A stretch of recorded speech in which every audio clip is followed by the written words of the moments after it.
नमस्कार दोस्तों, आप कहानी सुन रहे हैं। मनोरमा उपन्यास मुंशी प्रेमचंद। मनोरमा अध्याय 1। मुंशी वज्रधर सिंह का मकान बनारस में है। आप हैं राजपूत, पर अपने को मुंशी लिखते और कहते हैं। ठाकुर के साथ आपको गंवारपन का बोध होता है। बहुत छोटे पद से तरक्की करते करते आपने अंत में तहसीलदार का उच्च पद प्राप्त कर लिया था। यद्यपि आप उस महान पद पर 3 मास से अधिक न रहे और उतने दिन भी केवल एवज पर रहे, पर आप अपने को साबिक तहसीलदार लिखते थे और मोहल्ले वाले भी उन्हें खुश करने को तहसीलदार साहब ही कहते थे। यह नाम सुनकर आप खुशी से अकड़ जाते थे, पर पेंशन केवल 25 रू मिलती थी, इसलिए तहसीलदार साहब को बाजार हाट खुद ही करना पड़ता था। घर में 4 प्राणियों का खर्च था, एक लड़का, एक लड़की और स्त्री। लड़के का नाम चक्रधर था।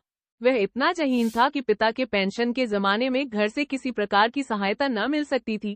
केवल अपने बुद्धि बल से उसने एमए की उपाधि प्राप्त कर ली थी। मुंशी जी ने पहले से सिफारिश पहुंचानी शुरू की थी। दरबारदारी की कला में वह निपुण थे। कोई नया हाकिम आए उससे जरूर रबत जबत कर लेते थे। हुक्कों में चक्रधर का ख्याल करने के वादे भी किए थे, लेकिन जब परीक्षा का नतीजा निकला और मुंशी जी ने चक्रधर से कमिश्नर के यहाँ चलने को कहा, तो उन्होंने जाने से साफ इनकार किया। मुंशी जी ने त्योरी चढ़ाकर पूछा, क्यों? क्या घर बैठे तुम्हें नौकरी मिल जाएगी? चक्र, मेरी नौकरी करने की इच्छा नहीं है, आजाद रहना चाहता हूँ। वज्र, आजाद रहना था तो एमए क्यों पास किया? उस दिन से पिता और पुत्र में आए दिन बमचक मचती रहती थी। मुंशी जी बार बार झुंझलाते और उसे कामचोर, घमंडी, मूर्ख कहकर अपना गुस्सा उतारते रहते थे। चक्रधर पिता का अदब करते थे, उनको जवाब तो न देते, पर अपना जीवन सार्थक बनाने के लिए जो मार्ग तय कर लिया था, उससे वह न हटते थे। उन्हें यह हास्यास्पद मालूम होता था कि आदमी केवल पेट पालने के लिए आधी उम्र पढ़ने में लगा दे। विद्या को जीविका का साधन बनाते उन्हें लज्जा आती थी। वह भूखों मर जाते, लेकिन नौकरी के लिए आवेदन पत्र लेकर कहीं भी न जाते। विद्याभ्यास के दिनों में भी वह सेवा कार्य में अग्रसर रहा करते थे, और अब तो इसके सिवा उन्हें कुछ सूझता ही न था। दीनों की सेवा और सहायता में जो आनंद और आत्मगौरव था, वह दफ्तर में बैठकर कलम घिसने में कहाँ। मुंशी वज्रधर ने समझा था, जब यह भूत इसके सिर से उतर जाएगा, शादी ब्याह की फिक्र होगी तो आप नौकरी की तलाश में दौड़ेगा। लेकिन जब 2 साल गुजर जाने पर भी भूत के उतरने का कोई लक्षण न दिखाई दिया, तो एक दिन उन्होंने चक्रधर को खूब फटकारा। चक्रधर अब पिता की इच्छा से मुंह न मोड़ सके। उन्हें अपने कॉलेज में कोई जगह मिल सकती थी, लेकिन वह कोई ऐसा धंधा चाहते थे जिससे थोड़ी देर रोज काम करके अपने पिता की मदद कर सके। संयोग से जगदीशपुर के दीवान ठाकुर हरसेवक सिंह को अपनी लड़की को पढ़ाने के लिए एक सुयोग्य और सच्चरित्र अध्यापक की जरूरत पड़ी। उन्होंने कॉलेज के प्रधानाध्यापक को इस विषय में एक पत्र लिखा। उन्होंने चक्रधर को उस काम पर लगा दिया। काम बड़ी जिम्मेदारी का था, किंतु चक्रधर इतने सुशील, इतने गंभीर और इतने संयमी थे कि उन पर सबको पूरा विश्वास था। मनोरमा की उम्र अभी 13 वर्ष से अधिक न थी, लेकिन चक्रधर को उसे पढ़ाते हुए बड़ी झेप होती थी। एक दिन मनोरमा वाल्मीकि रामायण पढ़ रही थी। उसके मन में सीता के वनवास पर एक शंका हुई। वह इसका समाधान करना चाहती थी। उसने पूछा, मैं आपसे एक बात पूछना चाहती हूँ, आज्ञा हो तो पूछूं? चक्रधर ने कातर भाव से कहा, क्या बात है? मनोरमा, रामचंद्र ने सीता जी को घर से निकाला तो वह चली क्यों गई? और जब रामचंद्र ने सीता की परीक्षा ले ली थी और अंतःकरण से उन्हें पवित्र समझते थे, तो केवल झूठी निंदा से बचने के लिए उन्हें घर से निकाल देना कहाँ का न्याय था? चक्रधर, यदि सीता जी पति की आज्ञा न मानती, तो वह भारतीय सती के आदर्श से गिर जाती, और रामचंद्र को राजधर्म का आदर्श भी तो पालन करना था। मनोरमा, यह ऐसा आदर्श है जो सत्य की हत्या करके पाला गया है। यह आदर्श नहीं है, चरित्र की दुर्बलता है। मैं आपसे पूछती हूँ, आप रामचंद्र की जगह होते तो क्या आप भी सीता को घर से निकाल देते? चक्रधर, नहीं, मैं तो शायद न निकालता। मनोरमा, आप निंदा की परवाह न करते? चक्रधर, नहीं, मैं झूठी निंदा की जरा सी परवाह न करता। मनोरमा की आंखें खुशी से चमक उठी, प्रफुल्लित होकर बोली, यही बात मेरे मन में थी।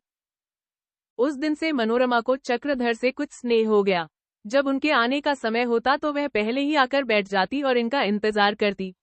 अब उसे अपने मन में भाव प्रकट करते हुए संकोच न होता। ठाकुर हरदेव सिंह की आदत थी कि पहले 2-4 महीनों तक नौकरी का वेतन ठीक समय पर देते, पर जो जो नौकर पुराना होता जाता था, उन्हें उनके वेतन की याद भूलती जाती थी। चक्रधर को भी इधर 4 महीनों से कुछ न मिला था। न वह आप देते थे, न चक्रधर संकोचवश मांगते थे। उधर घर से रोज तकरार होती थी। आखिर एक दिन चक्रधर ने विवश होकर ठाकुर साहब को एक पुर्जा लिखकर अपना वेतन मांगा। ठाकुर साहब ने पुर्जा लौटा दिया। व्यर्थ की लिखा पड़ी कि उन्हें फुर्सत न थी और उनको जो कुछ कहना हो खुद आकर कहें। चक्रधर शर्माते हुए गए और बहुत कुछ शिष्टाचार के बाद रुपए मांगे। ठाकुर साहब हंसकर बोले, वाह बाबूजी, वाह, आप भी अच्छे मौजी जीव हैं। 4 महीने से वेतन नहीं मिला और आपने एक बार भी नहीं मांगा। आपको महीने महीने अपना वेतन ले लेना चाहिए था। सोचिए, मुझे एक मुश्त देने में कितनी असुविधा होगी। खैर जाइए, 10-5 दिन में रुपए मिल जाएंगे। चक्रधर कुछ न कह सके। लौटे तो मुख पर घोर निराशा छाई हुई थी। मनोरमा ने उनका पुर्जा अपने पिता के पास ले जाते हुए राह में पढ़ लिया था। उन्हें उदास देखकर पूछा, दादाजी ने आपको रुपए नहीं दिए? चक्रधर उसके सामने रुपए पैसे का जिक्र न करना चाहते थे। मुंह लाल हो गया, बोले, मिल जाएंगे। मनोरमा, आपको 120 रु चाहिए न? चक्रधर, इस वक्त कोई जरूरत नहीं है। मनोरमा, जरूरत न होती तो आप मांगते ही न। देखिए, मैं जाकर। चक्रधर ने रोककर कहा, नहीं नहीं, कोई जरूरत नहीं। मनोरमा ने न मानी, तुरंत घर में गई और एक क्षण में पूरे रुपए लेकर मेज पर रख दिए। वह तो पढ़ने बैठ गई, लेकिन चक्रधर के सामने यह समस्या आ पड़ी कि रुपए लूं या ना लूं। उन्होंने निश्चय किया कि न लेना चाहिए। पाठ हो चुकने पर वह उठ खड़े हुए और बिना रुपए लिए बाहर निकल आए। मनोरमा रुपए लिए हुए पीछे पीछे बरामदे तक आई। बार बार कहती रही, इसे आप लेते जाइए, पर चक्रधर ने एक न सुनी और जल्दी से बाहर निकल गए। मनोरमा अध्याय 2। चक्रधर डरते हुए घर पहुंचे तो क्या देखते हैं कि द्वार पर चारपाई पड़ी हुई है, उस पर कालीन बिछी हुई और अधेड़ उम्र के महाशय उस पर बैठ हुए हैं। उसने सामने ही एक कुर्सी पर मुंशी वज्रधर बैठे फर्शी पी रहे थे और नाई खड़ा पंखा झल रहा था। चक्रधर के प्राण सूख गए। अनुमान से वह ताड़ गए कि महाशय वर की खोज में आए हैं। निश्चय करने के लिए घर में जाकर माता से पूछा तो अनुमान सच्चा निकला। बोले, दादाजी ने इनसे क्या कहा? निर्मला ने मुस्कुराकर कहा, नानी क्यों मरी जाती है, क्या जन्म भर कुंवारे ही रहोगे? जाओ बाहर बैठो, तुम्हारी तो बड़ी देर से जोहाई हो रही है। चक्रधर, यह है कौन? निर्मला, आगरे की कोई वकील नहीं है, मुंशी यशोदानंदन। चक्रधर, मैं तो घूमने जाता हूँ, जब यह यमदूत चला जाएगा तो आऊंगा। निर्मला, वाह रे शर्मीले, तेरा सा लड़का तो देखा ही नहीं। आ, जरा सिर में तेल डाल दूं, बाल न जाने कैसे बिखरे हुए हैं। साफ कपड़े पहनकर जरा देर के लिए बाहर जाकर बैठे। इतने में मुंशी जी ने पुकारा, नन्हे, क्या कर रहे हो, जरा यहाँ तो आओ। चक्रधर के रहे सहे होश भी उमड़ गए। बोले, जाता तो हूँ, लेकिन कहे देता हूँ मैं यह जुआ गले में न डालूंगा। जीवन में मनुष्य का यही काम नहीं है कि विवाह कर ले, बच्चों का बाप बन जाए और कोल्हू के बैल की तरह आंखों पर पट्टी बांधकर गृहस्थी में जुट जाए। चक्रधर बाहर आए तो मुंशी यशोदानंदन ने खड़े होकर उन्हें छाती से लगा लिया और कुर्सी पर बैठाते हुए बोले, अब की सरस्वती, मैं आपका लेख देखकर चित्त बहुत प्रसन्न हुआ। इस वैमनस्य को मिटाने के लिए आपने जो उपाय बताए हैं वे बहुत ही विचारपूर्ण हैं। इस स्नेह मृदुल आलिंगन और सहृदयता पूर्ण आलोचना के चक्रधर को मोहित कर लिया। वह कुछ जवाब देना ही चाहते थे कि मुंशी वज्रधर बोल उठे, आज बहुत देर लगा दी।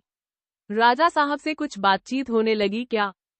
यह कहकर मुंशी जी घर से चले गए तो यशोदानंदन बोले, अब आपका क्या काम करने का इरादा है? चक्रधर, अभी तो निश्चय किया है कि कुछ दिनों आजाद रहकर सेवा कार्य करूं। यशोदा, आप जैसे उत्साही युवकों को ऊंचे आदर्शों के साथ सेवा क्षेत्र में आना जाति के लिए सौभाग्य की बात है। आपके इन्हीं गुणों ने मुझे आपकी ओर खींचा है। चक्रधर ने आंखें नीची करके कहा, लेकिन मैं अभी गृहस्थी के बंधन में नहीं पड़ना चाहता। मेरा विचार है कि गृहस्थी में फंसकर कोई तन मन से सेवा कार्य नहीं कर सकता। यशोदा, मैं समझता हूँ कि यदि स्त्री और पुरुष के विचार और आदर्श एक से हो तो स्त्री पुरुष के कामों में बाधक होने के बदले सहायक हो सकती है। मेरी पुत्री का स्वभाव, विचार, सिद्धांत सभी आपसे मिलते हैं और मुझे पूरा विश्वास है कि आप दोनों एक साथ रहकर सुखी होंगे।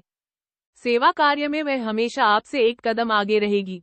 अंग्रेजी, हिंदी, उर्दू, संस्कृत पढ़ी हुई है, घर के कामों में कुशल है। रही शक्ल सूरत, वह भी आपको इस तस्वीर से मालूम हो जाएगी। यशोदानंदन तस्वीर चक्रधर के सामने रखते हुए बोले, स्त्री में कितने ही गुण हो, लेकिन यदि उसकी सूरत पुरुष को पसंद न आई तो वह उसकी नजरों से गिर जाती है और उनका दाम्पत्य जीवन दुखमय हो जाता है। मैं तो यहाँ तक कहता हूँ कि वर और कन्या में 2-4 बार मुलाकात भी हो जानी चाहिए। कन्या के लिए तो यह अनिवार्य है। पुरुष को स्त्री पसंद न आई तो वह और शादियां कर सकता है। स्त्री को पुरुष पसंद न आया तो उसकी सारी उम्र रोते ही गुजरेगी। चक्रधर के पेट में चूहे दौड़ने लगे कि तस्वीर क्यों कर ध्यान से देखूं। वहां देखते शर्म आती थी। मेहमान को अकेला छोड़कर घर में न जाते बनता था। कई मिनट तक तो सब्र किए बैठे रहे, लेकिन न रहा गया। पान की तश्तरी और तस्वीर लिए हुए घर में चले आए। अपने कमरे में आकर उन्होंने उत्सुकता से चित्र पर आंखें जमा दी। उन्हें ऐसा मालूम हुआ मानो चित्र ने लज्जा से आंखें नीची कर ली हैं, मानो वह उनसे कुछ कह रही है। उन्होंने तस्वीर उल्टकर रख दिया और चाहा कि बाहर चला जाऊं, लेकिन दिल न माना।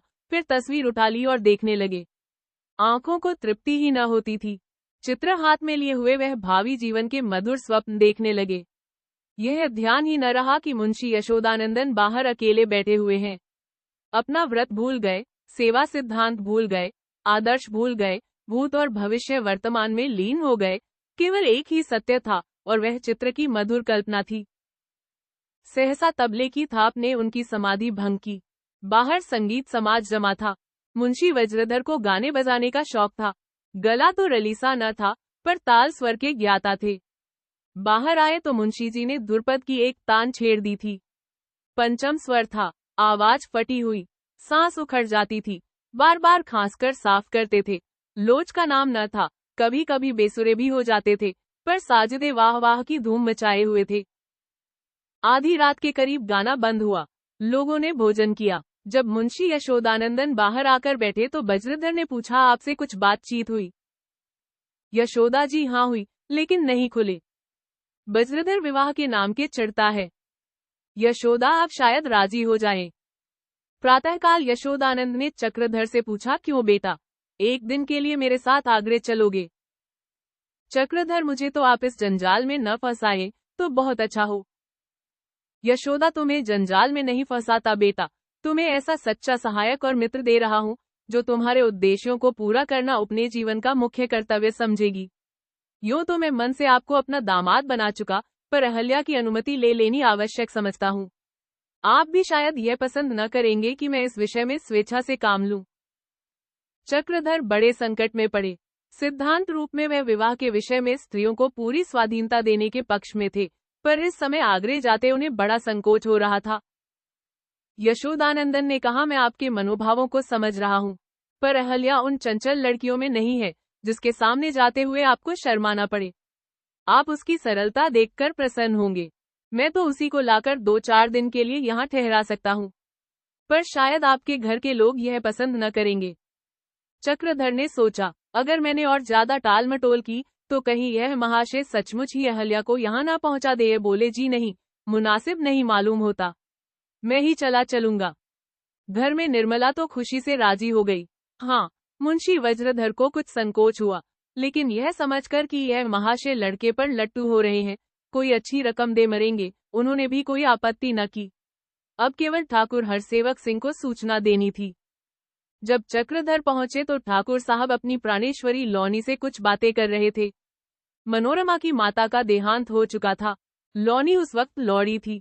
उसने इतनी कुशलता से घर संभाला कि ठाकुर साहब उस पर रीझ गए और उसे गृहिणी के रिक्त स्थान पर अभिषिक्त कर दिया। लौनी सरल हृदय, हंसमुख, सहनशील स्त्री थी, जिसने सारे घर को वशीभूत कर लिया था।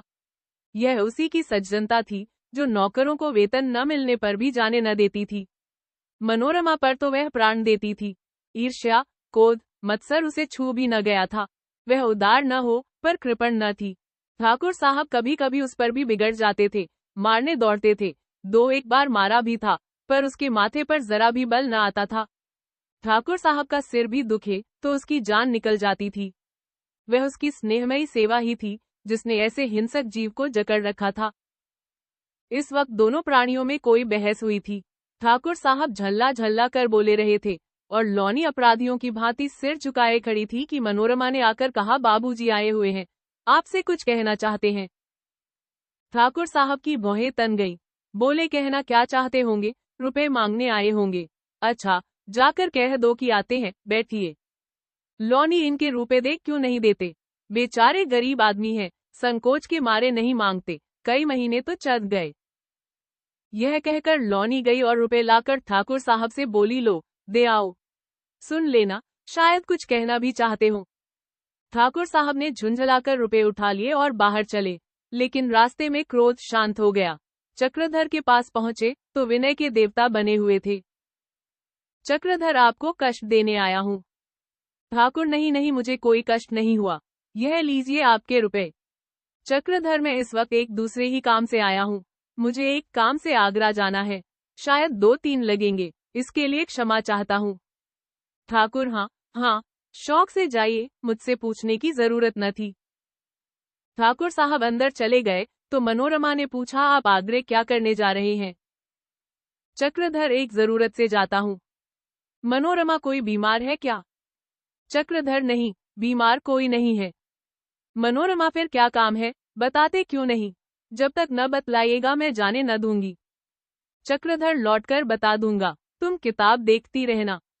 मनोरमा जी, नहीं, मैं यह नहीं मानती, अभी बतलाइए। आप अगर मुझसे बिना बताए चले जाएंगे तो मैं कुछ न पाऊंगी। चक्रधर, यह तो बड़ी टेढ़ी शर्त है, बतला ही दूं। अच्छा, हंसना मत, तुम जरा भी मुस्कुराई और मैं चला। मनोरमा, मैं दोनों हाथों से मुंह बंद किए लेती हूँ। चक्रधर ने झेपते हुए कहा, मेरे विवाह की कुछ बातचीत है, मेरी तो इच्छा नहीं है, पर एक महाशय जबरदस्ती खींचे लिए जाते हैं।